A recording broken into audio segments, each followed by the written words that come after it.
Nah, dalam konteks Mas Dendi ini, ketika dia merasa apakah saya bukan anaknya ayah saya atau orang tua saya, sangat wajar perasaan itu, apalagi tidak dijawab.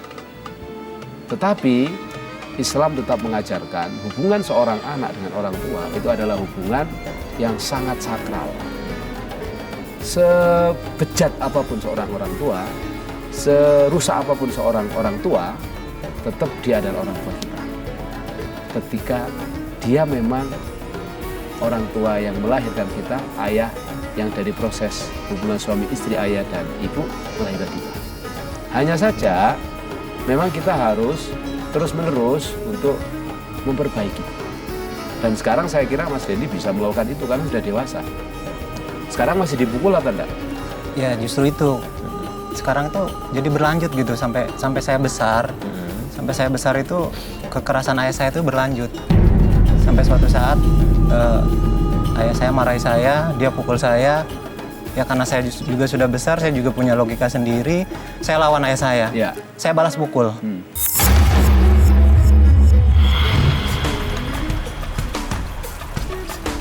Makannya yang banyak, gue juga mau makan nih. Ayo makan biar cepet gede.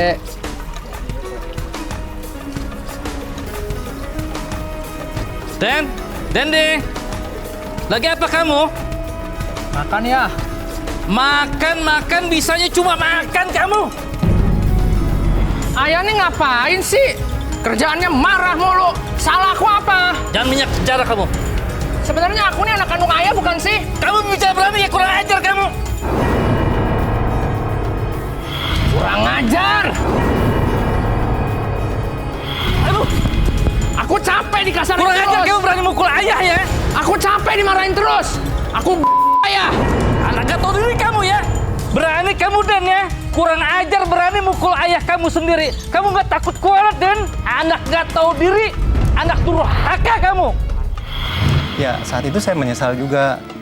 Terus apakah saya salah gitu memukul ayah saya yang sudah istilahnya jolim sama saya? Ya. Jadi ketika Mas Dendi memukul orang tua, tetap itu hukumnya tidak diperbolehkan. Karena orang tua sekali lagi tetap orang tua. Ketika orang tua memukul, lebih baik kita hindari, kita pergi. Ya. Kalau kemudian kita tetap dikejar, dipukul, kita tangkis saja. Saya kira itu akhlak yang lebih baik. Karena ketika Mas Dendi dipukul, Mas Dendi dizolimi, disitulah sebenarnya peluang pahala Mas Dendi, ujiannya Mas Dendi. Karena berurusan sama orang tua ini Mas Wayan kan agak susah-susah gampang. Ya, susah karena tidak bisa dilawan orang tua. Gampang karena dengan ketaatan, dengan penghormatan kepada orang tua, sekecil apapun itu berpahala luar biasa. Tapi kasusnya berbeda ketika orang tuanya zalim kayak orang tuanya Mas Dendi ini. Maka saya kira akan lebih baik kalau Mas Dendi menghindar ketika orang tua itu tidak bisa berubah. Ajak ngobrol dulu, Bapak, apa salah saya kok? Saya sampai sekarang, mulai dari kecil, saya ingat Bapak selalu mendiskriminasi saya. Kalau Bapak memang nggak berkenan dengan saya, oke, saya tetap mendoakan Bapak semoga sehat, bahagia dengan Mama. Saya akan pergi dari rumah ini. Saya juga mohon doanya semoga saya diberikan kemudahan di luar sana. Just it.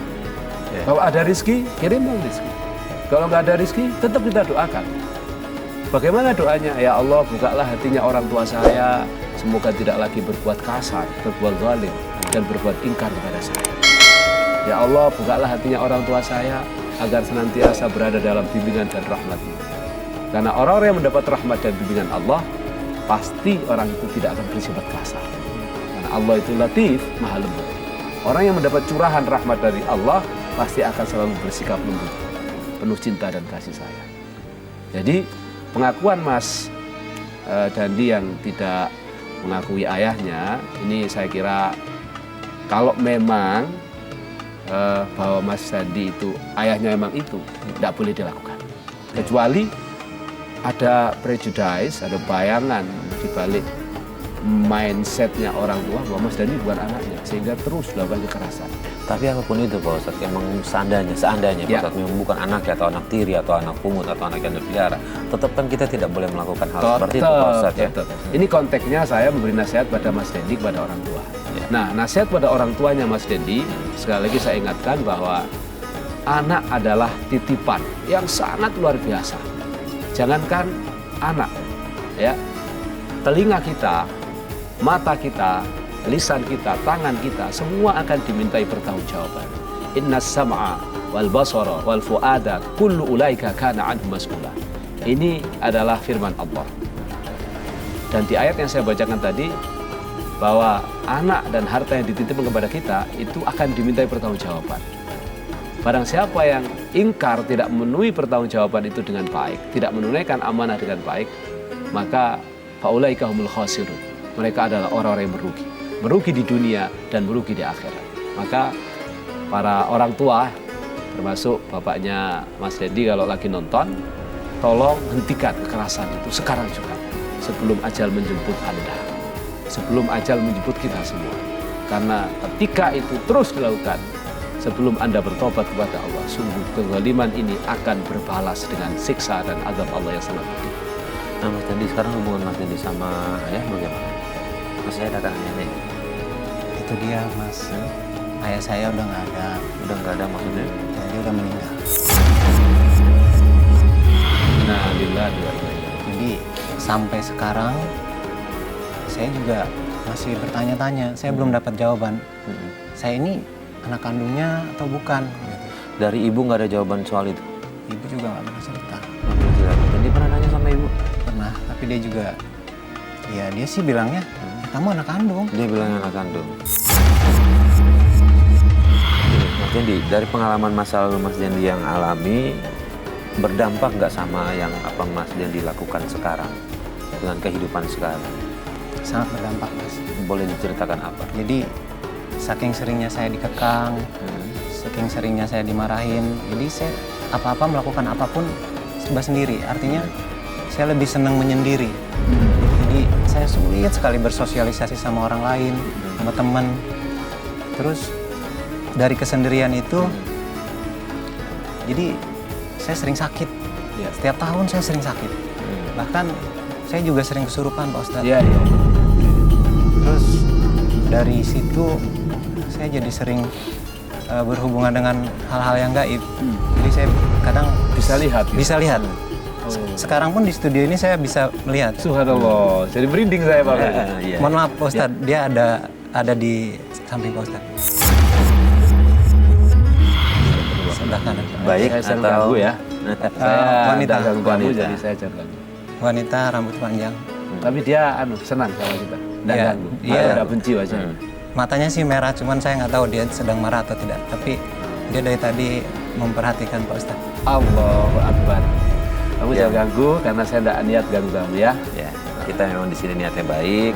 Memang kalau baca-baca, memang di setiap ruangan selalu pasti ada. Oh ya, dimanapun ada. Di mana, dan kita harus percaya adanya makhluk gaib Pak Ustadz ya, betul dan ya? kalau kita membaca banyak referensi, banyak kitab, seandainya kita dibuka seperti Mas Dendi ini saya di seluruh tempat itu akan kemeriak, tahu kemeriak?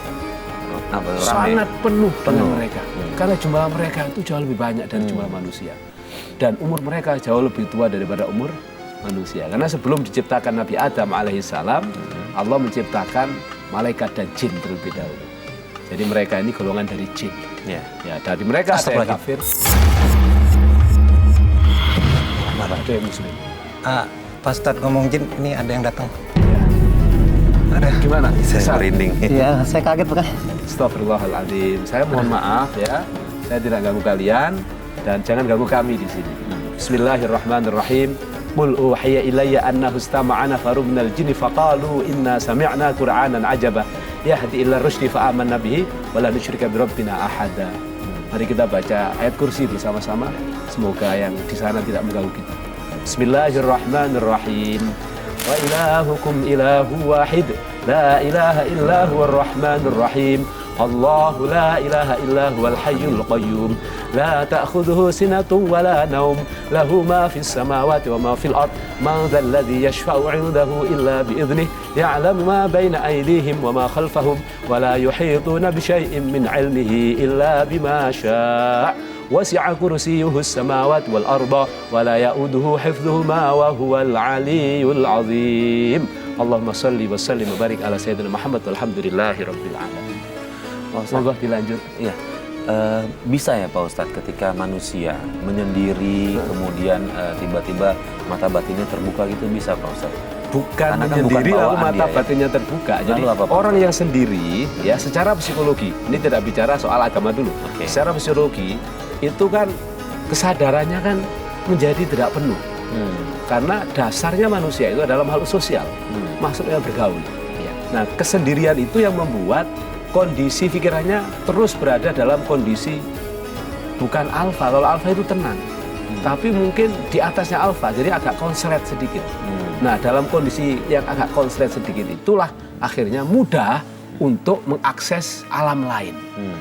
Nah, ketika kita tidak berzikir kepada Allah, maka alam lain ini akan mudah masuk. Masuknya menggoda. Sehingga bahasanya Mas Dendi adalah kesurupan. Tapi kalau Mas Dendi berzikir kepada Allah, baca Al-Quran, baca Qul huwallahu ahad, Allahus samad, lam yalid wa lam yulad wa lam yakul lahu kufuwan ahad.